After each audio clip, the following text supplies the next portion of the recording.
Worried about your biology preparation for CSIR NET, GATE, DBT JRF, NEET, IIT JAM, MSc, BSc, etc.? Join the channel for the one-stop solution for the free and complete preparation of all your exams. मैं दीपशिखा गोस्वामी बनाऊंगी आपकी preparation को आसान।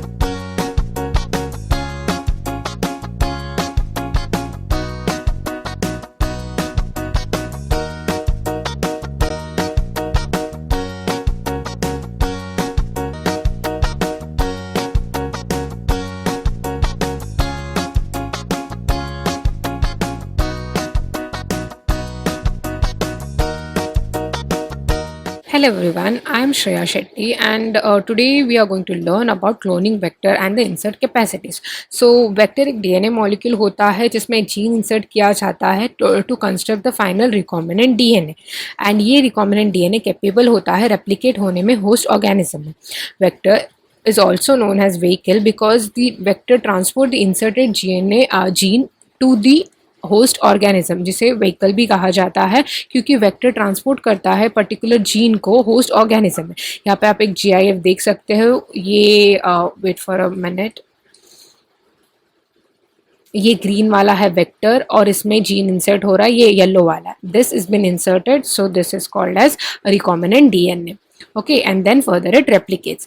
The most important part, the insert capacity. Each vector would have a specific insert capacity. सब बहुत बड़ा है, बहुत छोटा नहीं ले सकते हैं ना, तो उस हिसाब से ये टेबल क्लासिफिकेशन किया गया है. This table is very important.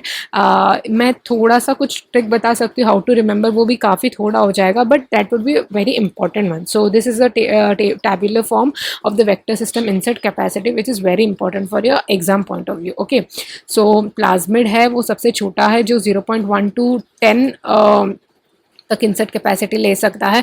Lambda bacteriophage 10 to 20 तक ले सकता है. कॉस्मिड 35 to 45 तक ले सकता है. बैक्टीरियोफाज P1 80 to 100 ले सकता है. बैक्टीरियल आर्टिफिशियल क्रोमोसोम 50 to 100 ले सकता है.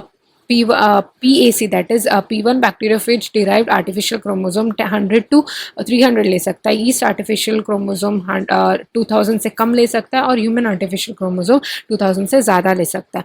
सबके होस्ट सेल सेम है except the yeast artificial chromosome and human artificial chromosome. Yeast artificial chromosome में ईस्ट है होस्ट सेल और ह्यूमन आर्टिफिशियल क्रोमोसोम में कल्चर्ड ह्यूमन सेल्स होते हैं. उसके अलावा सबके होस्ट सेल सिर्फ इकोलाई होते हैं. सो this is a small trick which I use to remember. First of all, you need to remember the sequence की प्लाज्मिड पहला आता है, उसके बाद लैम्डा बैक्टीरियोफाज आता है, उसके बाद कॉस्मिड, उसके बाद P1 बैक्टीरियोफाज, उसके बाद BAC. सिर्फ इतना तक का मैं बताती हूँ आपको. तो मैंने एक रैंडम नंबर सेलेक्ट किया बिटवीन 0.1 to 10. मैं 5 सेलेक्ट कर रही हूँ. ओके, तो पहले मैं 5 को 3 से मल्टीप्लाई करूँगी. 5 3 आता है 15. तो 15 stands out to be a somewhere around वाला point. It's not exact, it's like 15 kilo base के आसपास लैम्डा बैक्टीरियोफा आ जाएगा. उसके बाद मैं वापस 3 से मल्टीप्लाई करूँगी. सो बेसिकली मैं 3 से 2 बार मल्टीप्लाई करूँगी. तो 15 3 स्टैंड्स फॉर 45. तो 45 किलो बेस के आसपास कॉस्मिड आता है. उसके बाद मैं 2 से मल्टीप्लाई करूँगी. रिमेंबर, पहले 2 बार 3 से करूँगी, फिर 2 बार 2 से.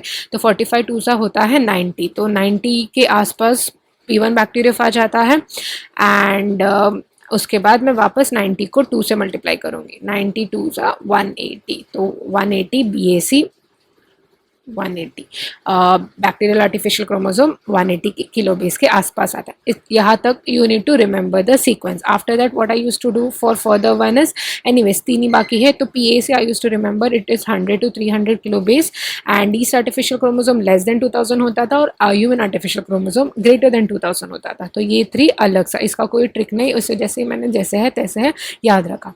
सो you need to remember this table form. This is very important actually for the exam point of view. So do just have an overview of the table which is given over here and do follow it, because specifically the insert size, because it's usually asked in the exam in some or the other way. So do remember it. Chalo, bye and thank you. Happy learning.